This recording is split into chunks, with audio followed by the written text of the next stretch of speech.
요요요 시작할게요. 요 좀만 요약해서 알려주세요. 요요는 지난 한 주간 올라온 질문들을 정리해서 여러분과 차근차근 요 좀만 요약해서 알려드리는 시간입니다. 역시 너무나 좋은 질문들 많이 올랐는데 먼저 제가 저번 주에 올라온 굉장히 의견이 분분한 것에 대해서 다시 한번 조금 추가 설명을 드리고 제가 오늘 올라온 질문 나눌게요. 저번 주에 제가 나눴던 게 뭐냐면 강아지나 고양이가 죽어서 천국 가냐고 질문을 했었어요. 제가 그때 말씀드릴 게 뭐냐면 물론 우리에게는 알고 있어요. 전도서 3장에 짐승은 혼이 없어가지고 땅을 내려간다고. 저도 알죠. 저는 목사인데 그걸 모르겠습니까? 알죠. 근데 제가 여러분에게 무슨 말씀을 드렸냐면 그런데 이사야서 11장 그리고 이사야서 65장 보게 되면 거기에 짐승들이 천국에 있다는 말씀이 있어가지고 근데 어떤 분들은 그거는 맹수나 그런 큰 짐승이지 반려견이나 반려묘가 아니라고 부르는 분도 계시지만 저는 그걸 떠나놓고 그냥 저희 믿음의 선배들 마틴 루터 교회 개혁 시작하신 분, 그 다음에 C.S. 루이스 아주 유명한 분이죠. 그 다음에 빌리 그레이엄 목사님도 그분들이 그 반려견, 반려묘에 대해서 말씀하신 걸 잠시 나눴어요. 그분들도 갈 수 있다고 그렇게 말씀하셨어요. 근데 거듭 말씀드리지만 아무리 믿음의 선배들을 하더라도 그분들의 말씀이 성경이 아니고 하나님의 말씀이 아니기 때문에 제가 그분이 말씀하셨기 때문에 이렇습니다. 제가 그렇게 단정은 못하고 그렇지만 이렇게 말씀드렸어요. 반려견이나 반려묘가 천국에 갑니까? 안 갑니까? 물론 전도서에서는 못 간다고 분명히 나와 있지만 그렇지만 이사야서는 또 짐승이 있다고 했기 때문에 저는 정확히 모른다고 말씀드렸어요. 그런데 여기서 중요한 것이 있어요. 뭐냐 하면 우리는 인생을 살아가면서 특히 신앙생활에서 본질과 비본질을 따질 줄 알아야 돼요. 영어로 essential, non-essential. 그러니까 본질은 뭐냐면 이거는 꼭 지켜야지만 우리의 구원에 연관된 거고 비본질은 이것은 성경적이지만 이거는 지키고 안 지키고 하고 큰 상관이 없이 우리의 구원과는 그다지 큰 상관이 없는 것. 그래서 본질과 비본질이 있어요. 그래서 본질, 예를 들어서 예수님의 피, 십자가, 죽으심과 부활하심, 항복하고 회개하고 용서받고 예수님께 생명 바치고 예수님께 살다가 천국 가는 거 이런 것은 너무나 본질적인 거. 이거는 절대로 제가 글쎄요 모르겠습니다 그 말을 못해요. 왜냐 이거는 본질적인 것 때문에. 본질적인 거는 제가 목숨을 걸고 목에 칼이 들어와도 심지어는 제가 사랑하는 저의 아내 놓고 그 본질을 부인하라고 얘기해도 나를 죽이고 다 죽이라고 나는 목숨을 걸고 내가 사랑하는 사람 목숨을 걸다 하더라도 본질은 제가 타협을 못해요. 그러나 비본질은 이걸 가지고 왈가왈부하고 싸울 필요가 없다는 거죠. 구원하고 큰 상관이 없으니까. 그 중에 하나가 바로 반려견 반려묘예요. 그러므로 여러분 부탁했습니다. 반려견 반려묘 때문에 너무나도 많은 에너지 소비하지 마시고 다시 한번 우리가 본질적인 오직에서 돌아와주시면 감사하겠습니다. 그렇지만 여러 가지 의견이 대립된 의견 보내주신 분들 감사드리지만 다시 한번 우리가 모두 다시 본질적인 오직에서로 돌아오시면 감사하겠습니다. 네, 이제 오늘 질문 나누겠습니다. 첫 번째 질문, 김의선 성도님 질문입니다. 하나님이 나를 통해 받기를 원하시는 사랑을 어떻게 알 수 있는지요? 즉, 하나님이 원하시는 사랑을 하는 방법, 십자가 희생적인 사랑을 이론적으로는 알겠는데 잘 모르겠습니다. 계속 여쭤봐야 하는 건지요? 그 사랑을 경험하고 싶습니다. 네, 맞아요. 그래도 여쭤봐야 되는 건데 이런 게 있어요. 이 희생적 그러면 쉽게 얘기하면 내가 하기 싫은 거나 내가 피하고 싶은 것이 있어요. 근데 때로는 하나님께서 그거를 우리에게 원하실 때가 있어요. 나 진짜 하기 싫은데 이거 하게 되면 내가 손해보는데 근데 하나님께 여쭙고 듣고 분별하고 순종하니까 하나님께서 이거를 실천하라고 하실 때가 있어요. 또 여쭙고 또 순종합니다. 또 여쭙고 또 분별합니다. 근데 아무리 여쭙고 아무리 듣고 아무리 분별해도 이건 하나님께서 하나는 그런 감동을 주세요. 그럴 때 순종하는 것이 바로 희생적인 사랑이에요. 그러므로 계속해서 여쭤보고 그런데 놀라운 것은 그렇게 할 때 하나님의 다른 그런 놀라운 사랑을 또 체험할 수가 있어요. 저는 그랬어요. 저는 하나님께서 제가 진짜 하기 싫고 하기 힘든 거를 하나님께서 요구하실 때가 있었습니다. 명령하셨었죠. 저는 못하겠다고 버티면서 심지어는 하나님과 싸운 적도 있었어요. 근데 하나님께서 아니 해봐. 계속 여쭙고 듣고 분별하고 순종했었을 때 하나님께서는 하나는 너무나 뚜렷한 감동을 주셨을 때 드디어 반항했던 거를 항복하고 회개하고 푹 들어갔었을 때 그때 비로소 어쩌면 100% 사람 위로 오신 100% 사람이면 100% 하나님이신 100% 인성과 100% 신성의 예수님께서 어쩌면 이렇게 하나님께 순종했기 때문에 희생적인 사랑을 체험할 수 있었구나. 물론 당연히 그분에 비교하면 저는 좀 진짜 말도 안 되게 너무나 적은 거지만 조금이나마 체험했답니다. 그래서 한번 하나님께 여쭙고 듣고 분별하고 순종했는데 내가 힘들고 내가 피하고 싶고 내가 진짜 손해볼 것 같고 내가 진짜 하기 싫은 거를 하나님께 자꾸 하라고 하실 때 진짜 하나님이라면 해보세요. 그러면 하나님의 놀라운 사랑을, 희생적인 사랑을 체험할 수가 있어요. 감사합니다. 그 다음 질문입니다. 이분 아이디가 너무 재밌네요. Elvis Life Story. Elvis Life Story. 목사님 궁금한 점이 있어 문의드립니다. 가톨릭, 개신교 둘 다 다니는 범기독교인데 이것도 죄가 될까요? 가톨릭의 전통 전례 및 개신교의 자유로움 둘 다 좋아하는 사람으로서 저녁에 예배가 없는 월, 화, 목, 일은 저녁 미사를 드리고 저녁에 미사가 없는 수, 금은 예배를 드리고 있는데 이것도 죄가 될까요? 물론 세부적으로 연옥, 성모 마리아님을 통해 전구기도, 기적의 인정 등 가톨릭과 개신교의 세부적인 면에서 차이점이 많지만 큰 틀에서 신부님과 목사님의 설교 결론은 1. 하나님 아버지 하나님에게 듣는 마음으로 2. 아버지 하나님을 순종하는 마음으로 3. 항상 함께하고 따르라인데 둘 다 다른 것이 죄가 될까요? 라고 이제 말씀하셨습니다. 네, 제가 성도님께 이렇게 말씀드리고 싶어요. 죄라고는 말씀 딱히 못 드리겠지만 만일 내가 기혼자예요. 근데 두 살림하는 거예요. 그거예요. 둘 중에 하나를 정리해야 되는 거죠. 물론 저는 우리가 두 살림하는 것이 한국에서는 당연한 이거는 죄를 짓는 거예요. 그리고 법에 어기는 거죠. 근데 왜 이게 제가 여러분에게 딱히 죄가 아니라면 그 똑같은 기준을 가지고 중동에 가면 4명까지 아내를 얻을 수가 있어요. 유타에 가게 되면 일부 다처제예요. 그렇기 때문에 어느 지역이나 어느 장소에 따라 가지고 어떤 환경이나 어느 문화에 따라 가지고 이것이 죄가 될 수 있고 죄가 안 되고 이것이 잘못된 거고 잘못 안 될 수 있기 때문에 제가 지금 말씀드린 게 이게 딱히 죄라고 말씀드리지 못하겠지만 이거는 두 살림 하는 거 똑같다는 거죠. 근데 그걸 따라서 더 중요한 게 있어요.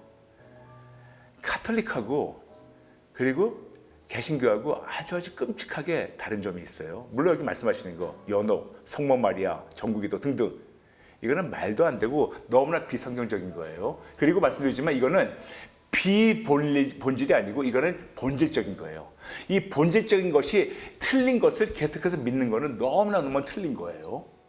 더 나가서 지금 말씀하시는 거 세 번째 이 신부님과 목사님 설교의 세 번째 항상 함께하고 따르라인데 둘 다 다니는 것이 죄인 거예요. 항상 함께하고 따르라. 근데 천주교에서는 뭘 가르치는 줄 아세요? 종교 혼합을 가르쳐요. 근데 우리 개신교에서는 교회 연합을 가르쳐요. 뭐가 차이냐?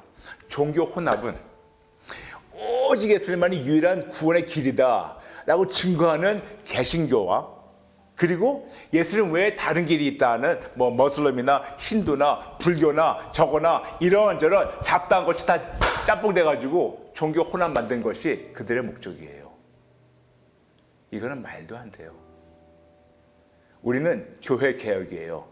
오직 예수님을 주님으로 모시고 이 많은 교회들이 세부적으로 지금 나눠져 있는데 이런저런 교단과 교리의 차이로 이 모든 분들을 그리스도 신부로서 하나를 묶어가지고 교회가 하나로 연합하고 개혁하는 것 이것이 기독교의 궁극적인 목적인가 반면에 가톨릭은 종교 혼합이에요. 그래서 짬뽕 돼가지고 이상한 거를 창조하자 그런 것이 바로 WCC예요. 그러므로 이거는 본질 비본질에서 어마어마한 본질적인 틀림이 있기 때문에 마치 두 살림하는 것과 같습니다. 그래서 가급적이면 빠른 시간에 청산하고 나오세요. 정하세요. 그리고 개신교 쪽으로 오세요. 거기 진리가 있습니다. 네. 그 다음 분 알겠습니다. 이분은 주사랑 성도님. 안녕하세요 목사님. 진짜 궁금한 게 있어서 댓글 올려봅니다. 25년 넘게 종교 생활을 나름대로 주일도 빠지지 않고 열심히 다녔습니다. 근데 영적인 변화도 없고 말씀도 전혀 안 들어오고 11절 설교만 기억에 남았어요. 그전부터 브라이먼 목사님 말씀을 통해서 기본부터 차근차근 배우고 있는 과정에 현재는 말씀 치유 집회에 다를 뿐 말씀도 같이 듣고 있는데 제 신앙관이 기복신앙에서 진리의 말씀으로 오직 예수님만이 답이라는 것을 알아가고 있는 과정 속에서 일단은 그 교회는 안 나가고 주님께서 주여 주여 하는 자마다 다 천국에 들어가지 못하고 주님의 뜻대로 하는 자라야 들어간다고 그 뒤에 말씀까지 저에게 들었어요. 그러면서 교회는 안 나가고 3개월째 매일 밤마다 하나님과 교제의 시간을 갖고 있는데 너무 그 시간이 행복하거든요. 근데 사람들은 교회는 나가야 된다고 말들을 하는데 어떻게 해야 되는 건지 맞는지 모르겠어요. 전 이 과정이 1년 정도로 보고 있는데 주님께서는 확실한 답은 아직 없기 때문에 이 과정 속에 그토록 원수같이 미웠던 사람도 나도 모르게 누군가 내가 먼저 변화되라는 말이 주님의 음성이라는 마음이 순간 들어서 알았다고 했는데 며칠 만에 아무런 노력도 하지 않았는데 그토록 미워했던 직원이 사랑스러운 마음으로 변화되는 것을 보고 내 자신이 정말 놀랐거든요. 목사님, 이대로 좀 더 가야 될까요? 아님 기도하면서 교회를 찾아봐야 될까요? 네, 라면서 주사랑 성도님, 제가 좀 결론적으로 말씀드리겠습니다. 교회는 가셔야 돼요. 그런데 그거를 전제해 놓고 언제 가신다는 걸 제가 조금 괄호에 쳐놓고 싶어요. 지금 말씀하시는데 1년 정도 하나님과 시간을 보내시면서 하나님을 더 알아가고 또 하나님의 마음을 더 알아가는 시간이라 하셨는데 저는 분명히 히브리서에서는 모이기 힘쓰라고 나와 있기 때문에 교회는 꼭 반드시 찾아가지고 그 공동체에서 함께 성장하시면 감사하겠습니다. 제가 항상 얘기했지만 우리가 장작이 아주 활활 타는 그런 불에 활타는 장작이 있다 하더라도 다 젖은 장작 더미를 던지게 되면 혼자 막 타다가 옆에 거는 그냥 조금 말리고 끝나버려요. 근데 물에 몇십 년 동안 잠겨있던 그 장작을 꺼내가지고 불이 활활 타는 그런 장작 더미에 던지게 되면 첫 번째는 이것이 안 타려고 마르지 않으려고 막 그러다가 언젠가 말라가지고 같이 타게 돼 있어요. 그래서 중요한 것은 이렇게 활활 타는 성령님의 그 생명이 활활 타는 교회로 가야 되는데 푹 젖었다가 아니면 어떤 교회를 갔는데 싸늘하게 다 죽은 영혼들이 앉아있는 교회가 된다면 그건 더 괴롭게 되겠죠. 그래서 말씀드린 거는 분명히 교회는 가야 됩니다. 우리가 가야 되는데 성도님께 한번 이런 말씀 드리고 싶어요. 우리가 어느 한 교회에 정기적으로 출석하게 되면 그때부터 하고 싶은 거 못하는 게 있어요. 하고 싶은데 못하는 게 뭔지 아세요? 이런저런 내가 가보고 싶었던 교회와 이런저런 가보고 싶었던 예배에 우리가 탐방하면서 한번 순회해 보는 거예요. 맞아요. 우리는 어느 한 교회 정하면 이거다, 일편단심. 근데 그것도 좋아요. 근데 저는 나름대로 어느 한 교회를 정하기 전에 각 교회마다 조금 교리도 다르고 각 교회마다 예배 방식도 다르기 때문에 이런저런 본인이 기도하면서 가보고 싶었던 교회를 몇 군데를 정해가지고 쭉 순회해보는 것도 나쁜 거는 같지 않아요. 그래서 쭉 하시면서 그 다음에 하나님께서 감동 주시고 어떤 인도하신 데 있으면 그 교회에 기도하시면서 등록하는 것을 저는 추천합니다. 그런데 그때까지 지금식으로 계속해서 하나님 만나시고 하나님 안에서 진짜 놀라운 그런 영적 회복이 있으시길 바랍니다. 그렇지만 꼭 교회는 언젠가는 정착하시면 좋겠어요. 그 다음 분 아이디는 윤경 성도님인데 아주 비슷한 질문이에요. 이분은 질문은 뭐냐면 교회 안 다니고 가상교회만 다니면 안 되나요? 교회 가세요. 교회가 물론 우리 가상교회도 교회입니다. 그렇지만 저희가 정기적으로 모이는 그런 같이 만나서 어떻게 이렇게 같이 만나는 그런 모임이 아주 드물어 한 달에 한 번 외에 그러니까 이렇게 같이 만나서 성장할 수 있는 그런 교회에 가시되 그렇지만 그럴 때까지 우리 가상교회도 활용해 주시고 같이 성장해 주시면 감사하겠습니다. 그래서 말씀드렸죠. 교회가 7가지 있다고. 근데 우리가 생각하는 교회, 지역교회만이 아니고 7가지 교회 중에 하나가 지역교회도 있고 그리고 가상교회도 교회니까 이것이 다 진짜 교회니까 여러분 그렇게 해주시면 감사하겠습니다. 그렇지만 거듭 말씀드릴게요. 성도님 역시 그냥 어떤 시간을 두고 순회하시면서 하나님 인도하시는 그런 어떤 지역교회에 등록하셔서 거기서 뿌리내리고 성장하시면서 또 가상교회도 활용하시면서 같이 한 마음을 성장해 주시면 감사하겠습니다. 아멘, 아멘. 네, 그 다음 분 나누겠습니다. 이분 아이디는 백설공주 성도님 반갑습니다. 생명을 바친다는 것이 정확히 어떤 의미인지 모르겠어요. 목숨까지 내놓는 건지 궁금합니다. 네, 목숨 내놓는 거예요. 근데 많은 분들 얘기하면요 너무 싫어해요. 뭐냐? 목숨 내는 거 너무 싫어요. 근데 예수님께서 목숨을 버리지 않으면 살 수 없다고 말씀하셨어요. 근데 많은 분들이 어디예요? 어디예요? 요한복음 12장 25절이에요. 요한복음 12장 25절. 자기의 생명을 사랑하는 자는 잃어버릴 것이요 이 세상에서 자기의 생명을 미워하는 자는 영생하도록 보존하리라. 아멘. 근데 이게 한국 성경에 조금 번역이 좀 부족해요.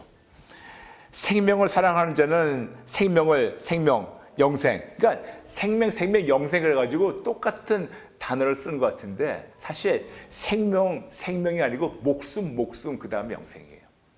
무슨 말이냐면 목숨은 목에서 나오는 숨을 얘기하는 거예요. 헬라어를 보면 너무 정확해요. 수케 그리고 조에 너무 정확해요. 근데 생명은 나오다 보니까 이거 좀 다르게 볼 수 있는데 예수님은 말씀하셨어요. 내가 안 죽겠다고 아닥바닥 하게 되면 너는 결국 죽어. 그렇지만 내가 벌써 예수님 때문에 이걸 다 버리고 다 죽겠다고 진짜 다 바친다고 그러면 하나님 살려주셔. 그 말이에요. 그러므로 예수님께 생명 바친다? 그냥 인생의 모든 목숨을 다 바치세요. 다 바치세요. 송두리째 바치세요. 못 바친다는 것은 뭔가 아까워서 못 바치는 거 아닐까요? 근데 바쳐보세요. 근데 바치기 힘들어요. 왜 그런지 아세요? 그분을 아직 제대로 만나지 못해서 그래요. 그분 만나보세요. 바치는 거 더 드리고 싶어도 더 드리고 싶은 마음밖에 없어요. 그러므로 목숨 바치는 것이 너무너무 순조롭게 되고 쉽게 되고 그런데 역설적으로 이렇게 목숨을 바치니까 생명을 다 바치니까 하나님 매 순간 그 생명을 채우셔가지고 결국 영생 누리게 하시는 거예요. 그래서 목숨을 버리니까 생명을 체험받고 영생까지 가는 겁니다. 아멘. 해보세요. 됩니다. 그 다음 분 아이디, 이분 좀 길어요. 이분 아이디는 청 앱스튼. 목사님 너무 바쁘실 텐데 또 질문을 드리게 돼서 죄송합니다. 이 질문이 마지막이 되었으면 합니다. 많은 지옥 간증과 설교들이 부자와 거지 나사로의 성경 말씀처럼 공통적으로 부자가 지옥의 실체를 모르고 가게 되어 후회하는 것처럼 전하던데요. 지옥의 실체에 대해서 제대로 몰라서 떨어진다면 억울한 것이 아닌가요?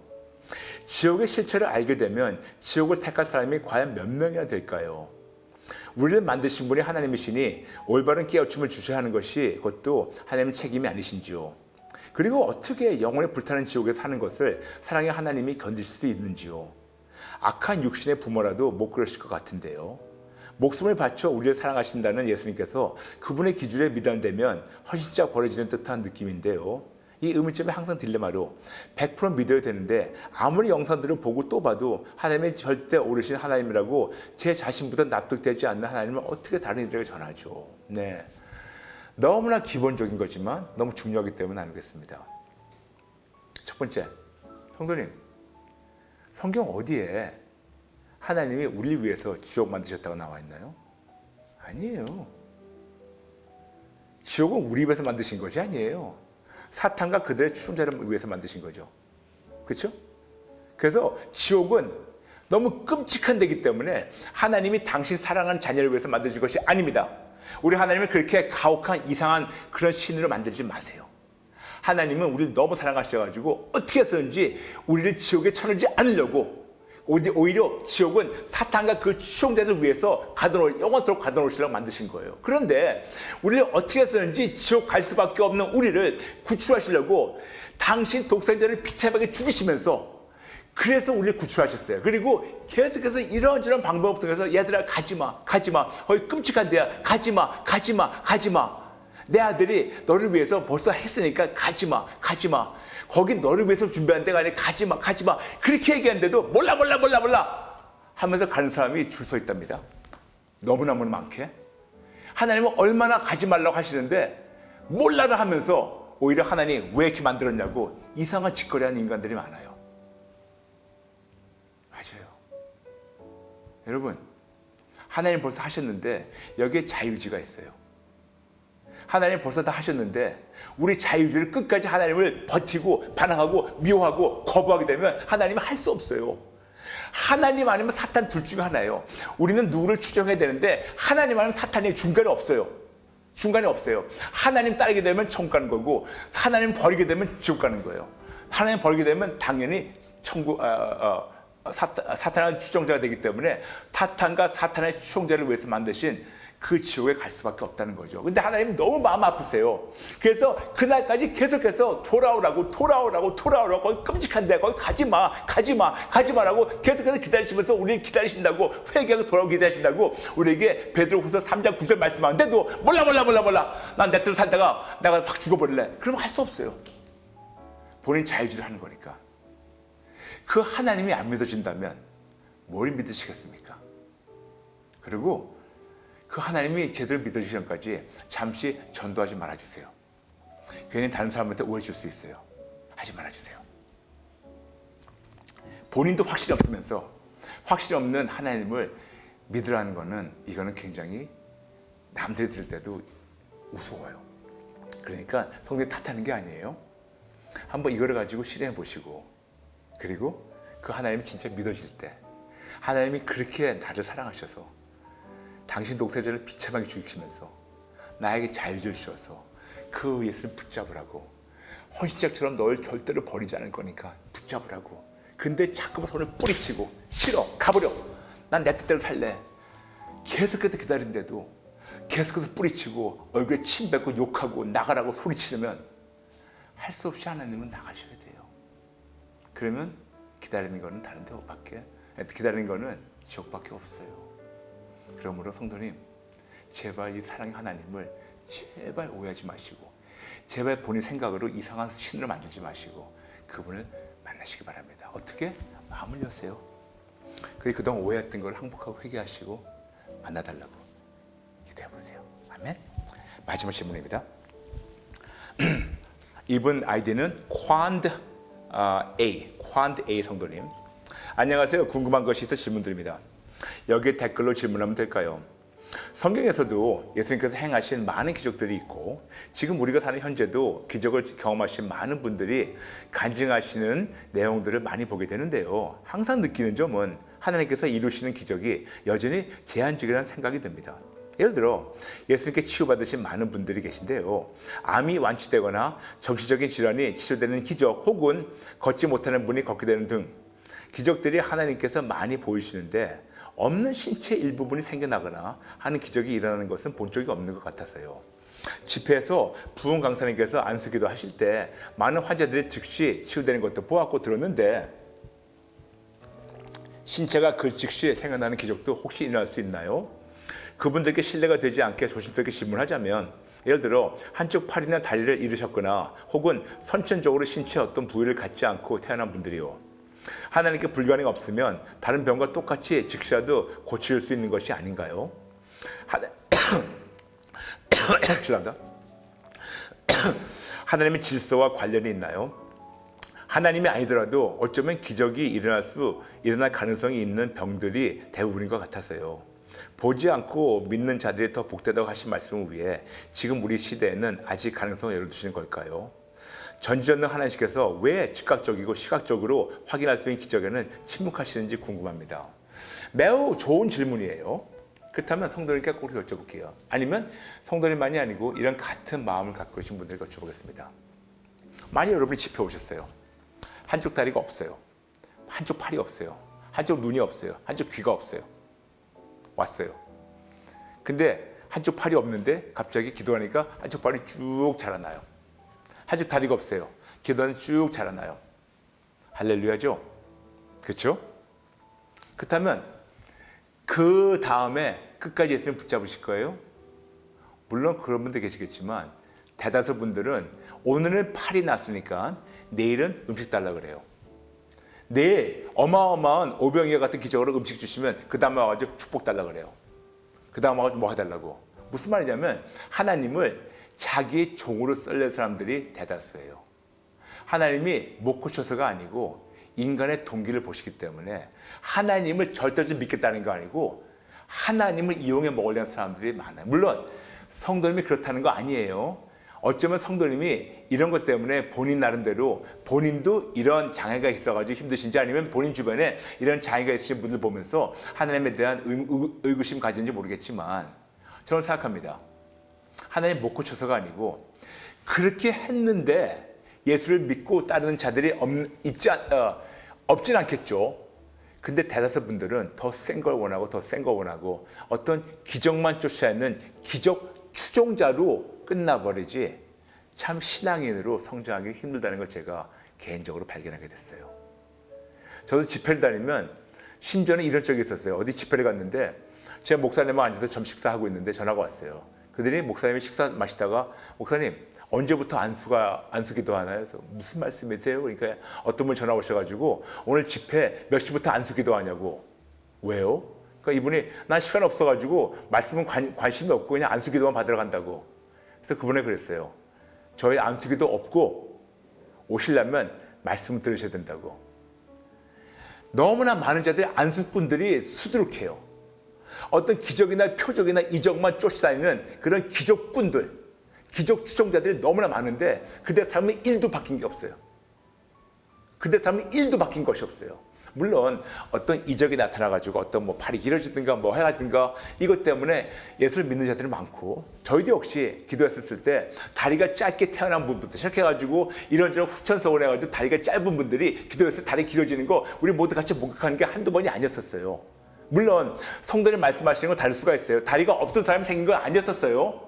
그냥 짧은 것이 몇 센치가 길어진 것 뿐이었었어요. 이것이 성도님 볼 때는 너무 보잘것없는 이적이다 할 수 있겠지만 저에게는 놀라운 이적이었어요. 오히려 없던 다리가 생기는 것보다 더 큰 이적이었어요. 왜냐? 이걸 통해서 그들이 믿음에 더 성장했기 때문에. 왜 그 말씀드리냐? 하나님 못해서가 아니에요.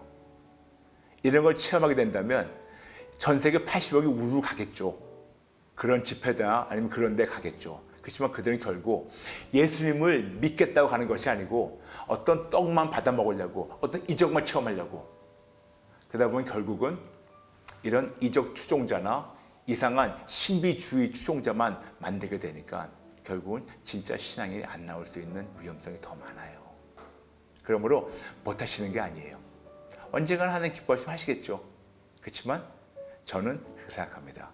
중요한 거는 본질적, 비본질적이 있어요. 이것이 역시 비본질적이에요. 우리가 끝까지 예수를 붙잡으면 본질적이에요. 지금 우리 팔다리가 없다 하더라도 언젠가 처음 가가지고 우리가 영화롭게 되면 영의 몸을 바뀌면 그때는 완벽한 몸이 돼요.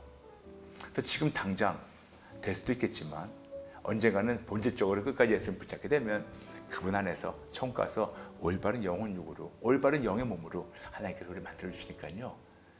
못하셔서가 아니고 오히려 우리 위해서 하시다고 생각하는 것이 저는 올바른 생각이고 그리고 팔이 나오고 안 나오고 그거하고 구원하고는 그다지 상관이 없어요. 그러므로 본질적인 예수님만 붙잡으시면 감사하겠습니다. 감사합니다, 성도님.